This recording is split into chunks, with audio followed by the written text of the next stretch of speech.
તો મિત્રો આજની જે સ્ટોરીનું ટાઇટલ છે એ છે ચારધામ. કે જૂનાનને જરૂર વિશે આવે એવું જોડું હતું આસલેસ અને અમીનું. કોર્ટ તો એક આવીને લીટી પણ બોલી રહ્યું હતું. અહો ક્યું સુખી જોડું કરતા નિર્મિત છે.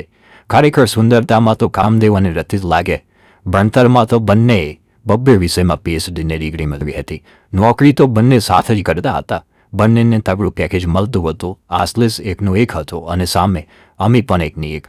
બંને શ્રીમંત કુટુંબના અઢળક સંપત્તિની છોડો વચ્ચે ઉછરેલા. બંને કુટુંબ સંસ્કારી, બંને કુટુંબ લક્ષ્મી અને સરસ્વતીની તીને વળેલા. બંનેના જીવનમાં એક જ શબ્દની કમી હતી અને એ શબ્દ એટલે દુઃખ. જો કે ભાગ્યશાળીના જીવનમાંથી જ આ શબ્દ નાબૂદ થઈ જાય. લગ્નના થોડા વર્ષોમાં તો સુખ હસી ખુશીને પસાર થઈ રહ્યા હતા. બંને જોડે જ નોકરી પર જતા અને જોડે જ પાછા ફરતા. ઓફિસમાં પણ બંને લોકપ્રિય હતા. વાણીની મીઠાશે તો એમને બધાના દિલ જીતી લીધા હતા. અડતો યુવામાં અમ્મીના મમ્મી દાદરેથી પડી જતા ફ્રેક્ચર થઈ ગયું.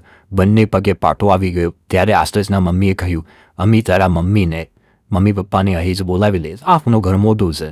અમને પણ તારા મમ્મી પપ્પા આવવાથી ગમશે. અમે સરખે સરખા ભેગા થઈ વાતો કરીશું. પરંતુ અમ્મીના મમ્મી દીકરીના સાસરે આવવા તૈયાર ના થયા. આખરે આસલેસના મમ્મી બોલ્યા, બેટા તારા મમ્મી ભલે કેરટેકર રાખે પણ દીકરી જેવી ચાકરી કોઈ ના કરે. તું તારા મમ્મી સાજા થતા સુધી ત્યાં જ રહેજે. અહીં અમે છીએ. તું સહેજ પણ ચિંતા ના કરીશ.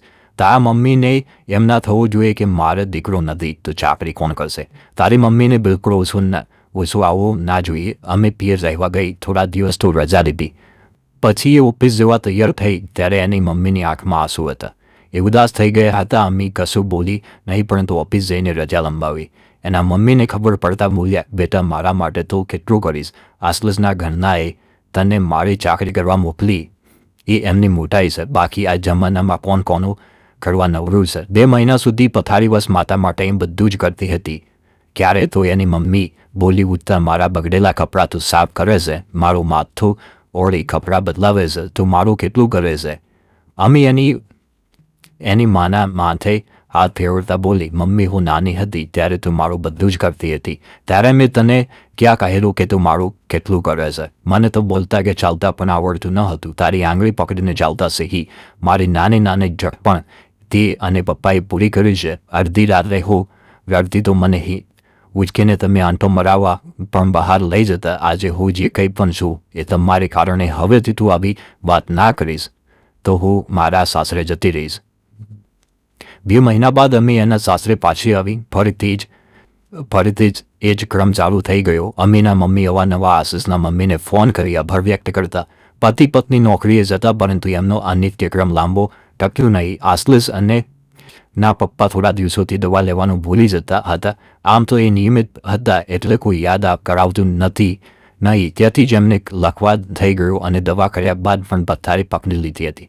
જો કે ડૉક્ટરે કહેલું કે થોડા સમય બાદ સારું થઈ જશે.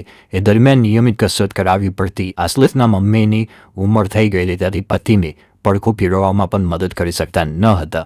જો કે 5-6 મહિનામાં એમને સારું તો થઈ ગયું. એ સમય દરમિયાન અમી અને આસલેસ વારાફરતી રજા લેતા હતા. અમી અને આશિષ એમનો પડતો બોલ ઝીલતા હતા. કદાચ એમને યોગ્ય અને વધુ પડતી સંભાળને કારણે જ આસલેસના પિતા જલ્દી સાજા થઈ ગયા હતા. પરંતુ થોડાક જ મહિનાઓ બાદ અમીના મમ્મીનું એક અવસાન થતાં અમીના પપ્પા એકલા પડી જવાથી નિરાશામાં સરી પડ્યા હતા.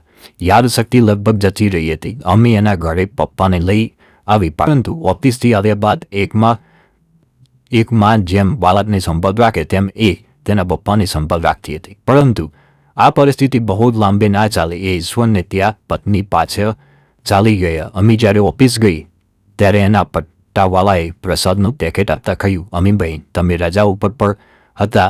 મેં પ્રસાદ તમારા માટે સાચવી રાખ્યો હતો. મારે 4 ધામની યાત્રા કરવી હતી પણ થોડા પૈસા ખૂટતા હતા. પરંતુ આસલેસભાઈને આ વાતની ખબર પડી તો મને સામેથી પૂરતા પૈસા આપ્યા.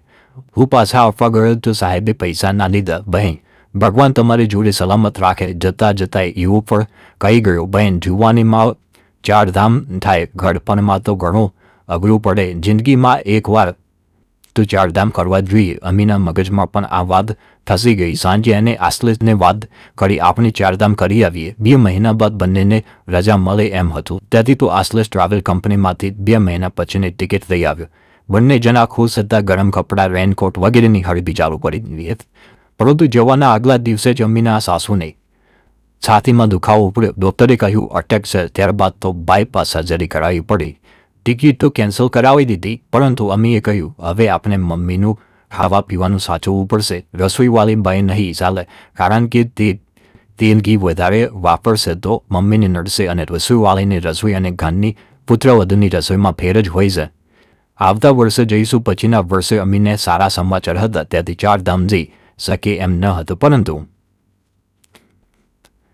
પરંતુ અમી કહેતી હતી આસલેસ આપણે તો ચારધામની જાત્રા થઈ ગયું છે, હવે ફરી થાય કે ન થાય શું ફેર પડે? ચારધામની જાત્રા ક્યારે થઈ? આસલેસ આશ્ચર્ય સાથે બોલ્યો. અમી હસતા હસતા બોલી આસલેસ આપણે તારા મા બાપ અને મારા મા બાપની સેવા કરી. એ 4 જણની સેવા, એ જ ચારધામ. આપણે દીવથી સેવા કરે છે એ જ આપણી યાત્રા છે. ઘરના જીવતા જાગતા ભગવાનની સેવા છોડી ચારધામ જવાનો શું અર્થ?